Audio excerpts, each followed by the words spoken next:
we're going to talk about a new world, because if you have a new resurrected body, a body has to have a place to live, right?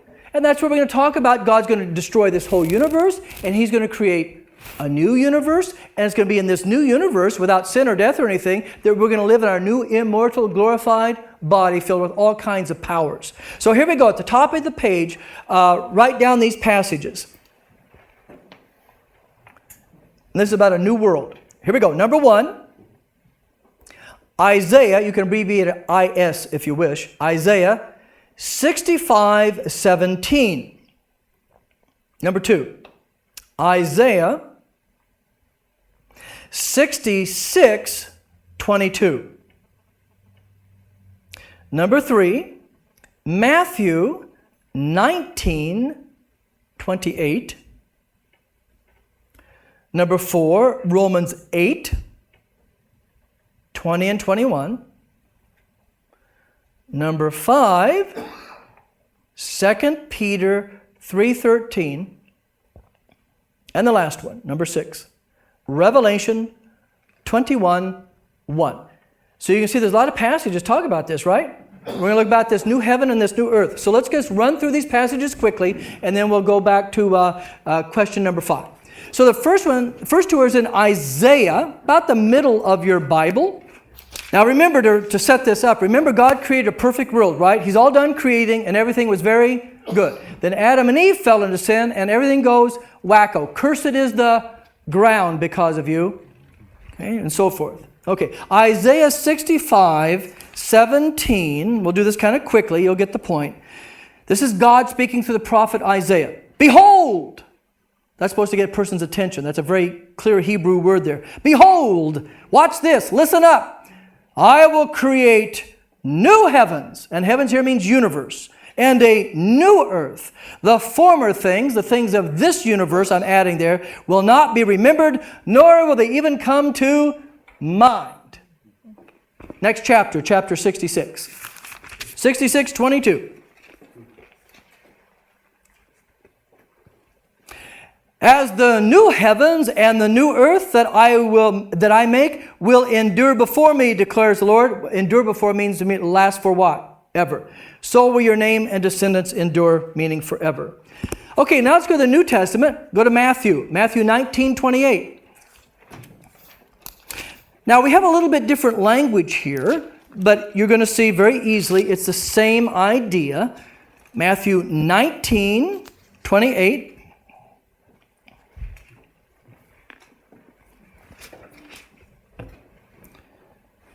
And it's very, very brief. Jesus said to them, he's talking to the disciples, I tell you the truth, at the what of all things? Renewal of all things? You know what a renewal is? Things are going to be made what? Over again, made new when the Son of Man sits on His glorious throne. Well, when's the Son of Man going to sit on His glorious throne? The day of the resurrection, the return of Jesus and all that. So He's saying, yeah, I'm going to come back and everything will be made new. A new heaven and a new earth. Okay, go to Romans 8. We saw this earlier. We'll just revisit it quickly. Romans 8:20 and 21. Matthew, Mark, Luke, John, Acts, Romans. Matthew, Mark, Luke, John, Acts, Romans. 8:20 and 21. You saw this earlier. For the creation was subjected to frustration. In other words, the world just doesn't work the way God originally planned it to work. Everything always goes, the Peter principle, right? If something's going to go wrong, it will go wrong, and so forth. Was subjected to frustration, not by its own choice, but by the will of the one who subjected it, in the hope what? The creation itself will be what? Liberated from its bondage to decay and brought into the glorious freedom of the children of God. In other words, this old universe will be destroyed, and God will give us a new one. All right, 2 Peter 3:13, towards the back of your New Testament. A little bit before the book of Revelation. You got Revelation and 3rd, 2nd, and 1st John. And 2 Peter 3:13. 2 Peter 3:13.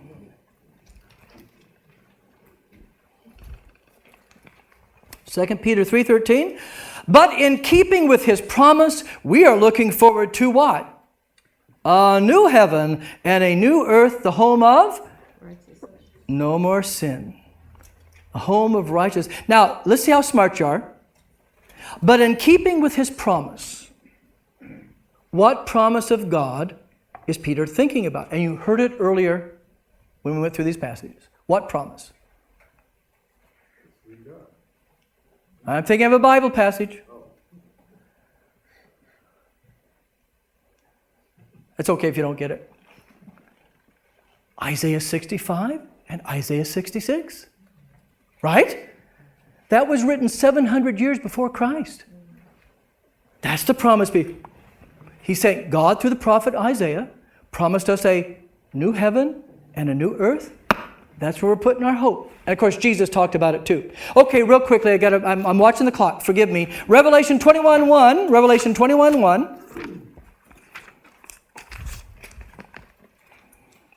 I'm going to read a little bit more than one. You'll get the flavor of it. And then I got to move on. I'm watching the clock. Revelation 21:1 and following. Then I saw what? A new heaven and a new earth. For the first heaven and the first earth, what? Had passed away, and there was no longer any sea. I saw the holy city. This is the church he's describing now in figurative language.